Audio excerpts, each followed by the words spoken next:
B প্রায় রাত 9টার দিকে ঘুম থেকে ওঠে। দুপুর 2টার দিকে যদিও লিসা একবার এসেছিল ভিকে ডাকতে, কিন্তু ডাকতে এসেও যখন দেখতে পায় ভিয়ের ফোনে অনেকগুলো মেয়ে অনেক লাভ মেসেজ দিয়েছে আর কলের পর কল দিচ্ছে, আর প্রতিটা নাম্বার জানেমান, কলিজা, হার্টবিট, ডায়মন্ড এইসব দিয়ে সেভ করা ছিল। এইসব দেখে তো লিসা অনেক রেগে যায়। ওর ইচ্ছে করছিল ভিকে তখনই মেরে ফেলতে, কিন্তু বাড়িতে জিন, RM, গঙ্গীয় সহ অনেক মেহমান আসার কারণে ও ভিকে কিচ্ছু বলে না, চুপচাপ ওর রুম থেকে বের হয়ে যায় আর সারাদিনে ওকে ডাকে না। আর ভি একবার ঘুমালে সহজে ঘুম থেকে উঠতে চায় না, আর রোজা এই সুযোগ কাজে লাগিয়ে সব কর্মকাণ্ড করে। যাই হোক, ঘুম থেকে উঠে পাশের বালিশে রোজাকে দেখে ভি তো চরম পর্যায়ে অবাক হয়ে যায়। আপনি আমার বিছানায় আমার পাশে কি করছেন? ঘুমাচ্ছি। আপনার সাহস দেখে আমি অবাক হয়ে যাচ্ছি। আমি আমার ভালোবাসার মানুষের সাথে ঘুমিয়েছি, এখানে সাহসের কি আছে? সকালবেলা একটা থাপ্পড়ে মনে হয় আপনার হয়নি। হ্যাঁ, ঠিকই বলেছো, থাপ্পড়ে তো আর হয় না, একটা কিস করে দাও তাহলেই হয়ে যাবে। আমি জীবনে অনেক মেয়ে দেখেছি, কিন্তু আপনার মতো এত বেয়াদব মেয়ে আমি কোনোদিনও দেখিনি। তাছাড়া আমি আপনার মতো একটা অসহ্যকর মেয়ের সাথে কথা কেন বাড়াচ্ছি? রোজা কোথায়? রোজা? রোজাকে ডেকে লাভ নেই, ও বাসায় নেই। বাসায় নেই মানে কোথায় গেছে? ও সাজেক গেছে ওর বয়ফ্রেন্ডের সাথে ঘুরতে। আপনি মেয়ে মানুষ দেখে এখনো এখানে আস্ত দাঁড়িয়ে আছেন। যদি ছেলে হতেন তাহলে মাটির নিচে পুঁতে ফেলতাম। আপনার বিশ্বাস না হলে আপনি বাড়িতে খুঁজে দেখতে পারেন, রোজা এই বাসাও নেই ওই বাসাও নেই। আর আপনার সাথে রোজাই আমাকে ঘুমাতে বলেছে, যাতে বাড়ির কেউ সন্দেহ না করে যে ও বাড়িতে নেই। বলেছে কালকে সকাল সকাল চলে আসবে। আর একটাও কথা বলবেন না আপনি, চুপচাপ আমার রুম থেকে বের হয়ে যান। রুম থেকে বের করে দিলেই কি মন থেকে বের করে দিতে পারবে? তোর মতো মেয়ের সাথে তো কথা বলাই বৃথা। এটা বলেই বি রোজার ঘাড় ধরে রুম থেকে বের করে দেয়। লিসা বিয়ের রুমের পাশ দিয়ে যাওয়ার সময় এই ঘটনা দেখে। রোজা লিসার দিকে তাকিয়ে পুরো স্যাড মুখে লিসার কাছে গিয়ে বলে, আসলে আম্মু হয়েছেটা কি? আমাকে কিছু বলতে হবে না, আমি বুঝতে পেরেছি। আমার ভাবতেও কষ্ট হচ্ছে যে এই কুলাঙ্গার সন্তান আমি আমার পেটে ধরছি। তুই কষ্ট পাস না মা, আমার সাথে চল। এখন বাড়ি ভর্তি মেহমান, এখন ওকে কিছু বলা যাবে না। ওই হারামির বাচ্চাকে আমি পরে দেখে নেব। বি অনেকক্ষণ বিছানায় চুপচাপ বসেছিল। এর মধ্যে অনেকবার রোজার নাম্বারে কলও দিয়েছে, কিন্তু রোজা বারবার কল কেটে দিয়েছিল। এরপরে বি রুম থেকে বের হয়ে পুরো বাড়িতে রোজাকে খুঁজতে থাকে, কিন্তু রোজাকে ও কোথাও খুঁজে পায় না। পরে ও বাধ্য হয়ে জাঙ্কুকে কল দেয়। জাঙ্কুকে কল দিয়ে জানতে পারে যে রোজা ওদের বাড়িতেও যায়নি। বি কি করবে বুঝতে পারছিল না। ও এটা কিছুতেই মেনে নিতে পারছে না যে রোজা ওকে ঠকাচ্ছে। ভিকে ছেড়ে রোজা অন্য কোনো ছেলের সাথে ঘুরতে যেতে পারে। ভি এসব বিষয় কারোর সাথে শেয়ারও করতে পারছিল না, কারণ এসব কিছু জানাজানি হয়ে গেলে রোজার নামে বদনাম রটে যাবে। প্রায় ঘন্টাখানিকের উপরে ভি নিজের মনের সাথে নিজে যুদ্ধ করে সিদ্ধান্ত নেয় যে ও সাজেক যাবে। আর যেই ভাবনা সেই কাজ। ও জিওবের গাড়ি নিয়ে ওই মুহূর্তে সাজেকের উদ্দেশ্যে রওনা দেয়। লিসা বারান্দার দরজা আটকাতে গিয়ে দেখে ভি গাড়ি নিয়ে বের হচ্ছে। এত রাতে ভিকে গাড়ি নিয়ে বের হতে দেখে লিসা মনে মনে বলে, আমার ছেলেটা শেষমেশ এত খারাপ হয়ে গেল। ঘরের বউকে ধাক্কা দিয়ে রুম থেকে বের করে দিয়ে এখন বাইরে যাচ্ছে অন্য মেয়ের কাছে। আমার সবচেয়ে বড় ভুল হয়েছে ওকে বিদেশে পড়তে দেওয়াটা। বিদেশে কালচারের সাথে মিশে আমার ছেলেটা পুরো খারাপ হয়ে গেছে। না, ওই দেশে কালচারের দোষ দিয়ে লাভ কি? ওইখানে তো জাঙ্কুকও পড়তে গেছিল, কই ও তো খারাপ হয়নি। ও তো এখনো কত ভালো, যারাকে কত ভালোবাসে। আর এদিকে আমার অপদার্থ কুলাঙ্গার ছেলেটা, ছি, আমার ভাবতে লজ্জা লাগতেছে। সকালবেলা সবাই ডাইনিং টেবিলে বসে ব্রেকফাস্ট করছিল। তখন RM বলে, ভি কোথায়? ভিকে তো দেখতেই পেলাম না। এসেই দেখলাম ঘুমিয়ে আছে, এত বেলা হয়ে গেল এখনো উঠলো না। রোজা, ভিকে একটু ডেকে নিয়ে আয়। ভি তো রুমে নেই আম্মু। রুমে নেই মানে? তাহলে কি কালকে রাত্রে আর বাসায় ফিরেনি? হায় আল্লাহ, এইসব দেখার আগে তুমি আমাকে নিয়ে গেলে না কেন? এখন আমি কিভাবে সবার সামনে মুখ দেখাবো? রুমে নেই তাহলে কোথায় গেছে? মনে হয় আর বন্ধুদের সাথে দেখা করতে গেছে। বিয়ের বাবা, তুমি একটু রুমে আসো তো, তোমার সাথে কথা আছে। এখন নাস্তাটা করে নি, তারপরে নাস্তা পরে করো, চলো। এরপরে লিসা রুমে গিয়ে দরজা নক করে দেয়। এটা দেখে জেহব বলে, এসব কি হচ্ছে লিসা? বাড়ি ভর্তি মানুষ, এর মধ্যে তুমি আমাকে রুমে এনে দরজা নক করে দিলে। অসভ্য বেটা, তোমার সাথে কি রোম্যান্স করার জন্য তোমাকে রুমে ডাকছি? তাহলে বিয়ের কাছে কল দাও, জিজ্ঞাসা করো কোথায় আছে। এটার জন্য এখন ডাকছো এখানে? ওইটা পরে জিজ্ঞাসা করে নেব। পরে না, এখন ফোন দিবে, তাড়াতাড়ি ফোন দাও। কি শুরু করছে? আচ্ছা ঠিক আছে, দিচ্ছি। এরপরে যে ভিকে কল দেয়। ভিকে কল দেওয়ার পরে ভি বলে ও সাজেক গেছে বন্ধুদের সাথে ঘুরতে, ওর ফিরতে দেরি হবে। এই কথা শুনে লিসা মনে মনে বলে, ও কোনো বন্ধুদের সাথে ঘুরতে যায়নি, নিশ্চয়ই ও কোনো মেয়েকে নিয়ে ঘুরতে গেছে, নাকি ও আবার বিয়ে করছে আর সেই বউকে নিয়ে হানিমুনে গেছে। হায় হায়, তাহলে রোজার কি হবে? আমার মাথায় তো কোনো কাজ করতেছে না, কি করবো এখন আমি? কি হলো, কি ভাবতেছো কতক্ষণ ধরে? সরো এখান থেকে, খাবার খেতে যাবো, ক্ষুধা লাগছে। এই বেটা পড়ে আছে, খাবার নিয়ে যাও, খেতে যাও। কি হয়েছে? তুই আমাকে চিপার মধ্যে টেনে আনছিস কেন? তুই কান্না করতেছিস কেন? তাও সাতচুনির মতো দেখতে একটু সুন্দর করে কান্না করে মানুষ। আয়ো আমি এখন ঝগড়ার মুডে নাই। তাহলে তুই এখন কিসের মুডে আছিস? তোর এই নেকা কান্না তুই বন্ধ করবি? কি হয়েছে বল। আচ্ছা ঠিক আছে, তোকে বলতে হবে না, আমি চলে যাচ্ছি। আরে না না না, শোন শোন বলতেছি। বল।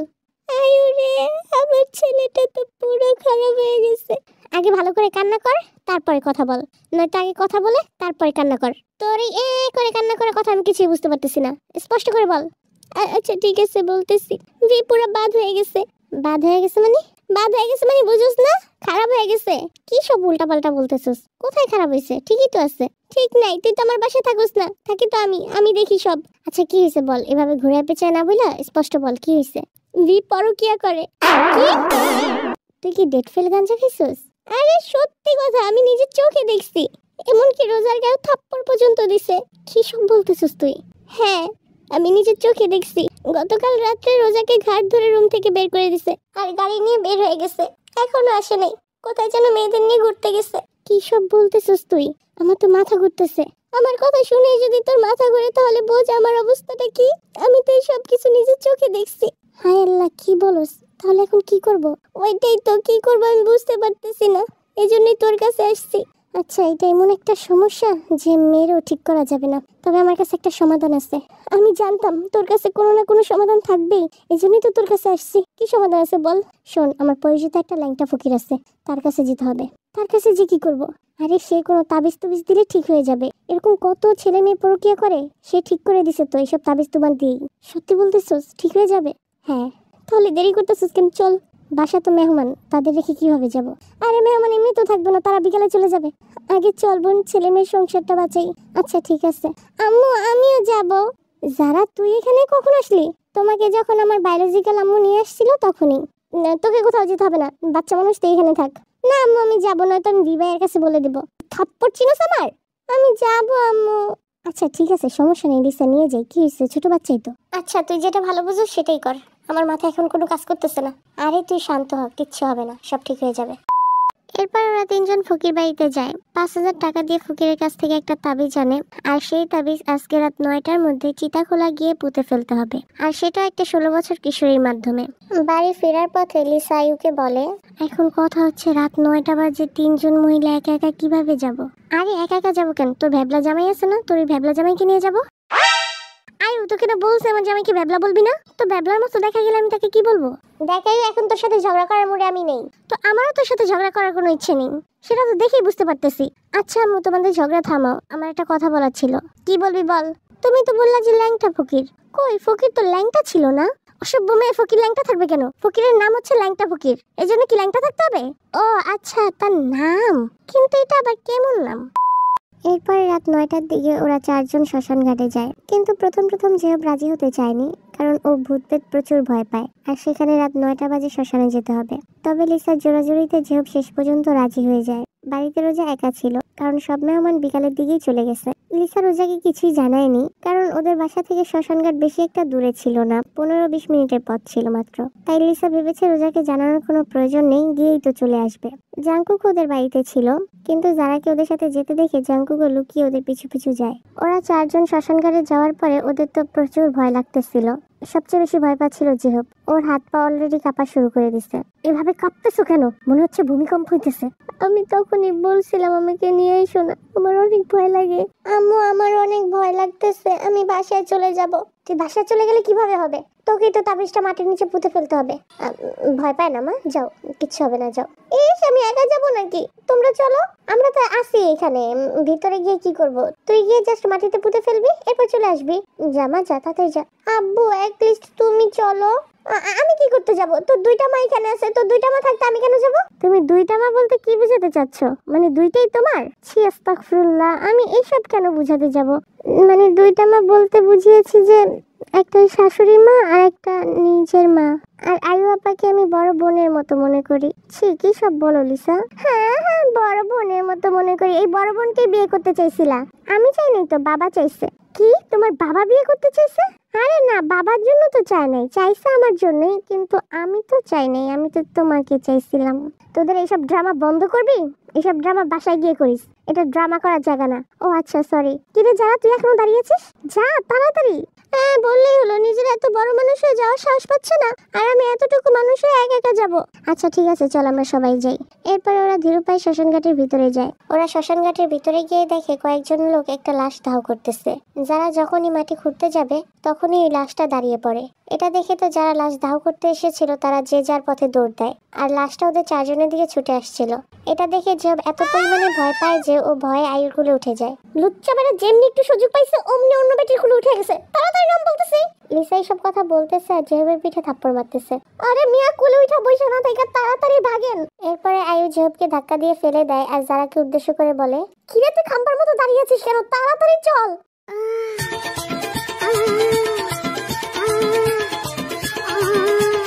যারা ওদের সাথে দৌড় দিতে নিবে ঠিক তখনই জাংকুক যারার হাত ধরে টান দেয় আর ওকে গাছের সাথে পিন করে ধরে বলে, মাই কিউট ওয়াইফি, তুই জানিস না আমি তোকে কতটা ভালোবাসি? আমাকে না জানিয়ে এখানে চলে আসছিস, আমি তোকে কতটা মিস করতেছিলাম। আরে বেটা, এটা কি রোমান্টিক টাইম নাকি? তুই মরলে মর, আমাকে ছাড়। কি সব বলতেছিস? মরবো কেন? আসলে জাংকুক মাত্র এসেছে, যার কারণে কিছুক্ষণ আগে ঘটে যাওয়া ঘটনাও দেখেনি। হায় হায়, লাশ এসে পড়ছে। লাশ আসছে? কোথায় লাশ? তোর পিছনে দেখ। যারা থাপ্পড় খেয়ে জাংকুক পিছনে ঘুরে তাকিয়ে দেখে ওই লোকটা প্রায় ওর কাছাকাছি চলে আসছে। জাংকুক এটা দেখে কি আর ওখানে এক সেকেন্ডও দাঁড়িয়ে থাকে, ও উড়কিস দৌড় লাগায় আর যারাও জাংকুকের পিছু পিছু দৌড় দেয়।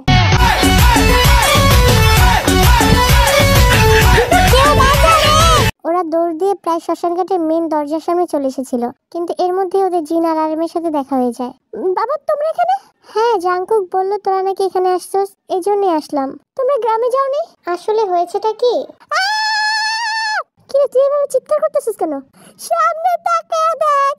আল্লাহ গো, এটা কি আসতেছে? কি হয়েছে বাবা আপনারা? ওরে বাপ রে, আবার চলে আসছে, তাড়াতাড়ি ভাগো সবাই।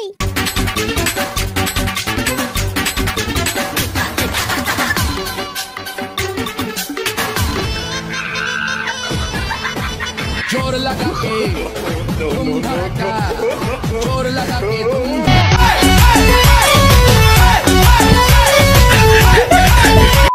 এই লোকটি আসলে শ্মশান ঘাটে মদ খেয়ে মরার মতো পড়েছিল, তাই শ্মশান ঘাটের তত্ত্বাবধানকারী ব্যক্তিরা একে মরা ভেবে দাহ করতে নিয়ে এসেছিল। যাই হোক, ওরা দরজার সামনে এসে দেখে মেন গেটে তালা দেওয়া। হাই হাই, এটা কে করলো? শ্মশান ঘাটের দরজা আবার কেউ তালা মারে? মনে হয় চোরের ভয়ে দরজা নক করে দিচ্ছে। আরে শ্মশান ঘাটে চোর কি চুরি করতে আসবে? আমরা যখন আসলাম তখনও তো দরজা খোলাই ছিল, হঠাৎ করে কে লাগালো? নিশ্চয়ই ভূতে লাগাইছে যাতে আমরা বের না হতে পারি। আই, তুই তো কিভাবে যেন তালা খুলতে পারোস? ওইভাবে খোল তাড়াতাড়ি প্লিজ। আরে এটা তো ছোটবেলা খুলছি, এখন মনে আছে নাকি? মনে থাকবে না কেন? চোরের বয়স হলে কি চোর পরিবর্তন হয়ে যায় নাকি? তাড়াতাড়ি খোল। ওই তুই মুখ সামলায় কথা বলবি, কে চোর? আরে পরে ঝগড়া কর, আগে তালা খোল, তাড়াতাড়ি খোল। এরপরে আই তালা খুলতে যায়, কিন্তু তালা খুলতে পারতেছিল না। কি হলো? তাড়াতাড়ি খোল, আইসা পড়ছে, তাড়াতাড়ি তাড়াতাড়ি। আমি তো খুলতে পারতেছি না, আমার হাত চলতেছে না। হাত কেন চলতেছে না? মুখ তো সেরকম চলে, হাত কেন চলে না তোর? ওই আমি তোর কত বড়, তুই আমার মারতেছিস কেন? আব্বু দেখো, আমার মারতেছে। মারবে না তো কি করবে? তোকে খুলে নিয়ে নাচবে? ছোটবেলা আমার লকার খুলে কত টাকা নিছস, এখন তালা খুলতে পারতেছিস না কেন? আব্বু তুমিও মারতেছো। তোমাকে আর মার খেতে হবে না, আম্মু চলে আসছে। আসসালামু আলাইকুম। আমি এই দলের না, আমি এমনিতেই ঘুরতে আসছিলাম। এই কথা বলে জাংকুক ঘুরতের মতো দৌড় দিয়ে একটি গাছের আড়ালে গিয়ে লুকিয়ে পড়ে আর জেহব লোকটাকে দেখে আবার আয়ুর কুলে উঠে যায়। আচ্ছা, তোর বেয়াদব লোক তো কোথায় কোথায় কুলে উঠে যায়। এরপর আয়ু জেহবকে নামিয়ে দিলে জেহব ওই লোকটাই কুলে উঠে যায়। লোকটার দিকে তাকাতেও চরম লেভেলে ভয় পেয়ে যায়। এরপরে ও আবার আয়ুর কুলে উঠে যায়।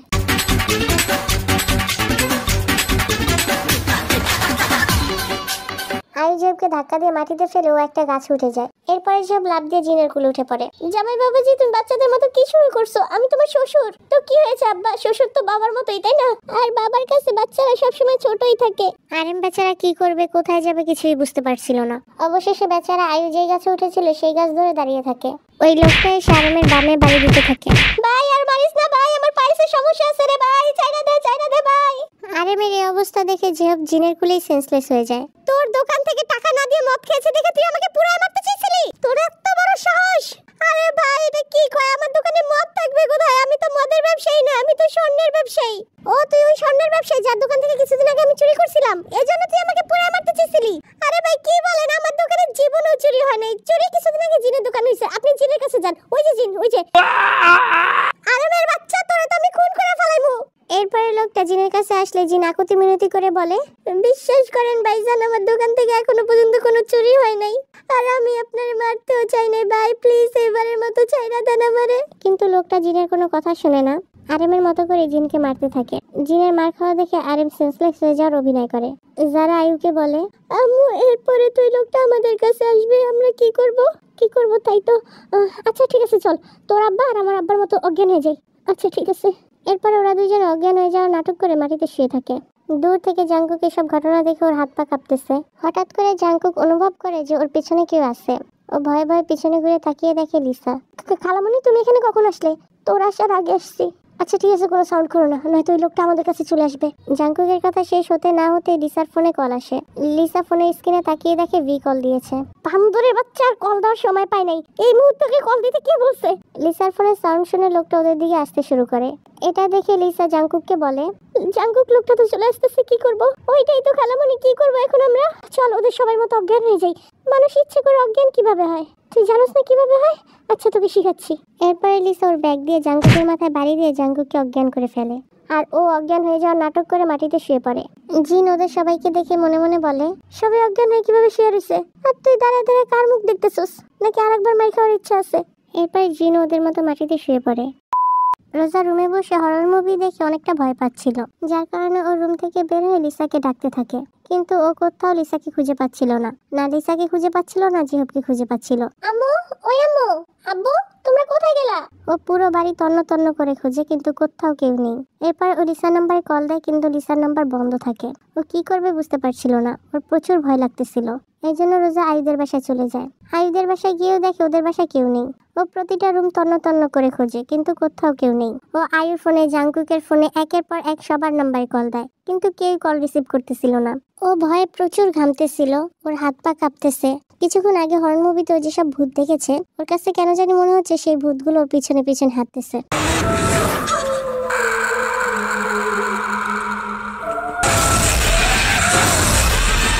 অন্যদিকে ভি বাসায় এসে লিসার ঝেপকে খুঁজতেছিল, কারণ রোজার ব্যাপারে ইয়ঞ্জন ওকে সবকিছু জানিয়ে দিয়েছে। ও কিছুতে বিশ্বাস করতে পারছিল না যে এত বড় একটা ঘটনা ওর পরিবার ওর কাছ থেকে লুকিয়েছে। হঠাৎ করে ভি দেয়ালের দিকে তাকালে লক্ষ্য করে যে দেয়ালে ফ্যামিলি ফটোতে আগের রোজা না, বর্তমানের রোজার ছবি। এটা দেখে ও বুঝতে পারে যে ইয়ঞ্জন ওকে যা বলেছে সেটা সত্য।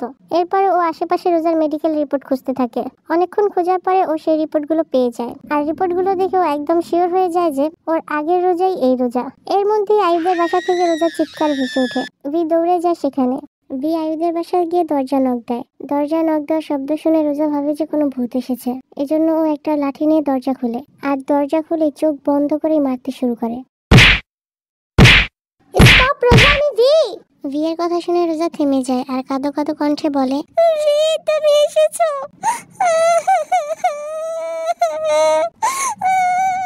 কি হয়েছে জান, তুমি কান্না করতেছো কেন? কি হয়েছে?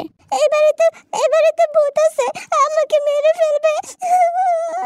কে মারবে জানেমন? তোমাকে কেউ মারবে না, আমি আছি না। তোমার ভি থাকতে তোমাকে কে মারবে? কে স্পর্শও করতে পারবে না। তুমি আমাকে ছেড়ে আবার চলে যাবে না তো? তোমাকে ছেড়ে আমি কোথায় যাব? ভালোবাসি তো, খুব বেশি ভালোবাসি। তোমাকে ছেড়ে কি আমি থাকতে পারবো বলো? আর কান্না করো না জান। কতবার বোঝাবো বল, কতবার জানাবো বল, নিঃস্বরে জীবনে শুধু। আজকের পর্ব এই পর্যন্তই। পরের পর্ব আমি তাড়াতাড়ি দেওয়ার চেষ্টা করব। তবে আমার একটা কথা আছে, আমি আগে অনেকবার বলেছি, এখনো বলতেছি, বারবার বলতেছি, যেটা একটা ইমাজিনেশন স্টোরি। বাস্তবতা ছিটে ফোটাটুকু নেই। বাস্তবের বিটিএস মেম্বারদের সাথে আমার গল্পের মেম্বারদের কোনো মিল নেই, একদমই মিল নেই। তাই গল্পকে গল্পের মতো করে এনজয় করো, বাস্তবের সাথে মিলাতে যেও না প্লিজ। যারা আমার গল্পগুলো পছন্দ করো তারা দেখতে পারো, আর যারা পছন্দ করো না তাদের তো আমি জোর করতে পারবো না, তাই তারা ইগনোর করতে পারো, কিন্তু দয়া করে কোনো বাজে কমেন্ট করো না।